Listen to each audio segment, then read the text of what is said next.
Olá, eu sou o Rodrigo Oliveira. Vamos falar um pouco sobre soquetes.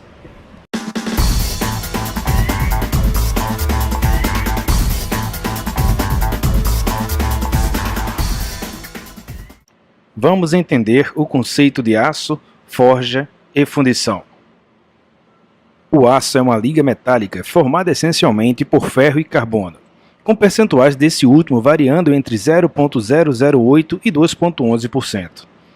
Diferente do ferro fundido, que também é uma liga de ferro e carbono, mas com teor de carbono entre 2,11% e 6,7%. O carbono é um material muito usado nas ligas de ferro, porém varia com o uso de outros elementos como magnésio, cromo, vanádio e tungstênio. O carbono e esses outros elementos químicos agem como um agente de resistência. Vamos entender então o processo de forja. O aço forjado é obtido através de lingotes de aço, que são submetidos ao aquecimento e grandes pressões mecânicas, até que o metal adquira o formato desejado. Diferentes de outros materiais, o aço não é forjado a frio, sua dureza impede que ele seja trabalhado dessa maneira. Ao passar pelo processo de forja, que é o aquecimento do metal sem que ele derreta, o metal adquire propriedades diferentes daquela do aço fundido. Os tipos de aço forjado dependem do tipo do aço utilizado para fazer o lingote. O aço forjado, diferente do fundido, não permite que sejam feitas ligas durante sua confecção.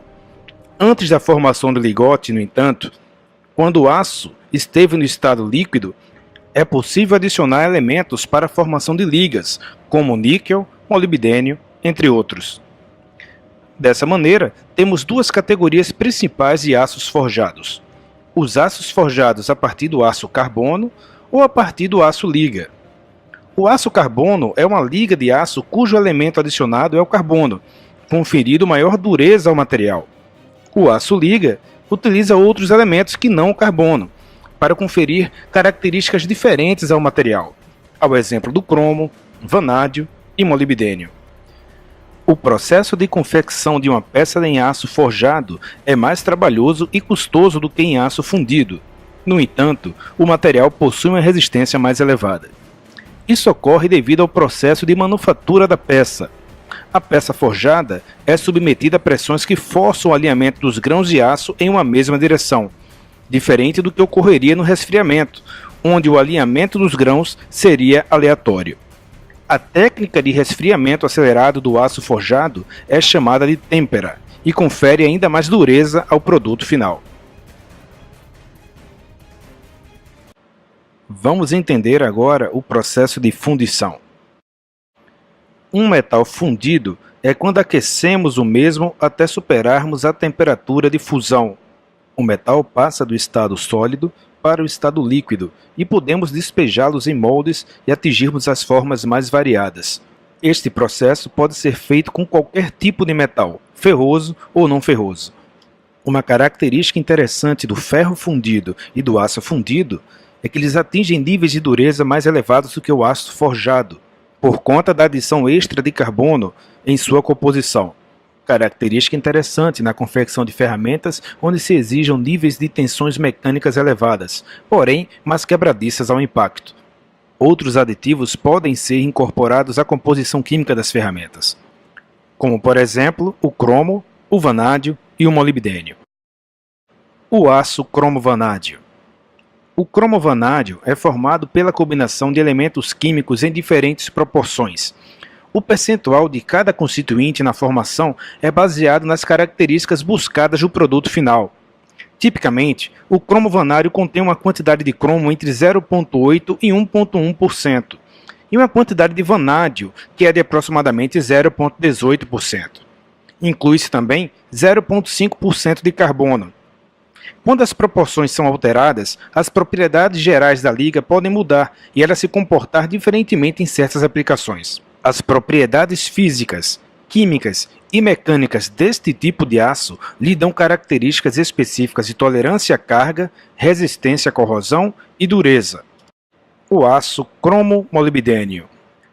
Esse material é composto por mais ou menos 0,3% de carbono, o que faz dele um tipo de liga de aço com baixo teor de carbono. As propriedades mecânicas superiores desse material são provenientes da adição de íons de cromo e molibdênio, por volta de 1% de cromo e 0,2% de molibdênio são usados. Este tipo de aço também exibe excelente rigidez e alongamento. É o que chamamos de ductilidade. É excelente para aplicações em ferramentas que venham a sofrer impacto. Temos dois tipos de soquetes, os manuais e os de impacto. Além da composição de material, temos uma grande diferença na apresentação visual dos soquetes. Essa diferença é proposital, para que fique bem claro o posicionamento de cada modelo em relação ao tipo de aplicação. Os soquetes manuais, que possuem um acabamento cromado, são para uso exclusivamente manual. Já os soquetes de impacto possuem um acabamento fosfatado e são projetados para trabalhar tanto com ferramentas manuais como em ferramentas elétricas ou pneumáticas. Existem soquetes para vários tipos de aplicações. Eles podem ser longos, tradicionais, longos com pontas, longos para velas ou torques. Os soquetes também podem ser apresentados com os encaixes estriados ou sextavados.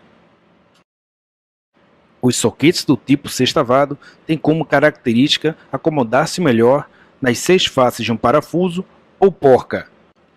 São indicados para apertos finais, onde exijam-se níveis maior de torque. Já os soquetes do tipo estriado possuem o dobro de pontos em relação ao sextavado. São 12 pontos. Os pontos de apoio agora são as quinas dos parafusos, e não mais as faces, como no modelo sextavado.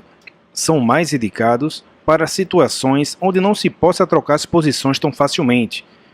O fato de ter vários pontos me dá o dobro de angulações para se efetuar o aperto, mas não suporta o mesmo nível de torque que o modelo sextavado.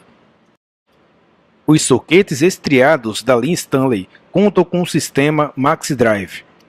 Os sulcos e as quinas internas de contato foram arredondados, permitindo assim 15% a mais de pegada, evitando deformação nas pontas. Foram desenhados para facilitar a remoção de porcas e parafusos desgastados ou arredondados.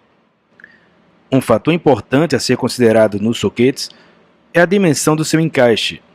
A depender dessa dimensão, podemos voltá-lo para aplicações específicas. O encaixe quadrado dos soquetes podem ser encontrados desde 1/4 de polegada até 1 polegada. Esta variação determina o segmento onde eles serão aplicados.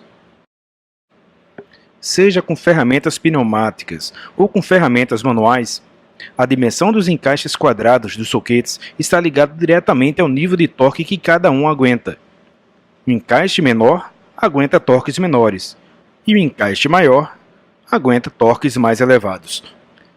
Vamos conferir o torque máximo que cada medida de encaixe resiste.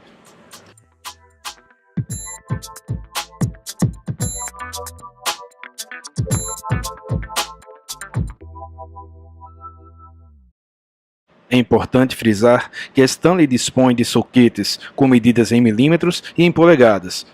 Um erro muito comum do usuário final é usar soquetes em milímetros com parafusos em polegadas, ou vice-versa. Esta inversão pode causar um desgaste prematuro tanto no soquete como na porca ou parafuso. Finalizamos mais uma videoaula. Dúvidas? Entre em contato comigo, rodrigo.oliveira@sbdinc.com. Obrigado.